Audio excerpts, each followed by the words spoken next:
الكون تبقى نور من ضل وضاع. أنت أسمى أنت أنقى أنت السلام علیکم ورحمۃ اللہ وبرکاتہ. نحمده ونصلی علی رسوله الکریم. اما بعد فاعوذ باللہ من الشیطان الرجیم. بسم اللہ الرحمن الرحیم. الحمدللہ آج قسط نمبر 202 میں آپ کے مسائل اور ان کے حل کے ساتھ ایک مرتبہ پھر میں آپ کے درمیان. مسئلہ نمبر 1، چترال سے بھائی عمران صاحب نے 3 سوالات کیے ہیں. ان کا پہلا سوال یہ ہے کہ اگر کسی نے غفلت کی وجہ سے گزشتہ چند سالوں کی زکوٰۃ ادا نہیں کی تو اس کی ادائیگی کی کیا صورت ہے، وہ کیسے ادا کرے؟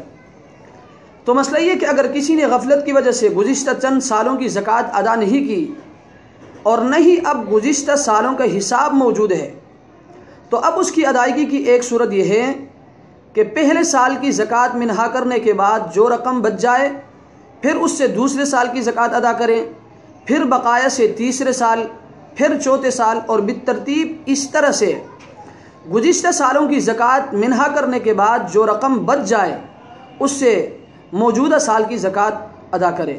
احسن الفتاوی جلد نمبر 4 صفحہ نمبر 275. ان کا دوسرا سوال یہ ہے کہ ضعیف العمر شخص کے لیے روزے کا کیا حکم ہے؟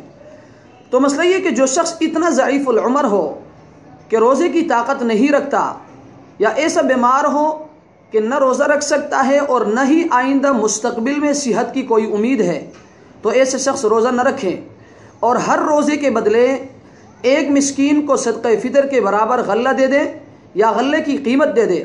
شریعت میں اس کو فدیہ کہا جاتا ہے. المحیط البرہانی جلد نمبر 3 صفحہ نمبر 361. ان کا تیسرا سوال یہ ہے کہ مسافر کے لیے روزے کا کیا حکم ہے؟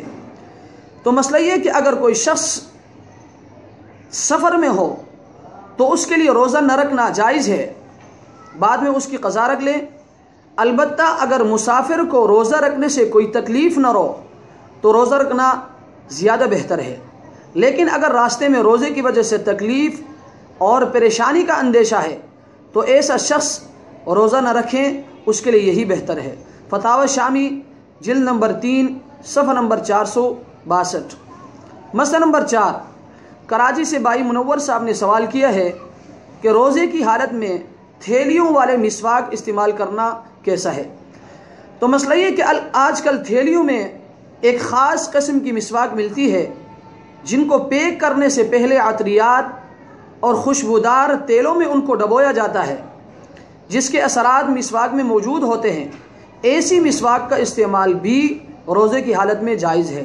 فتاوی ہندیہ جلد نمبر 1 صفحہ نمبر 199. اللہ تبارک و تعالی ہمیں ان مسائل کو سمجھنے کی توفیق عطا فرمائے. وآخر دعوانا ان الحمد للہ رب العالمین.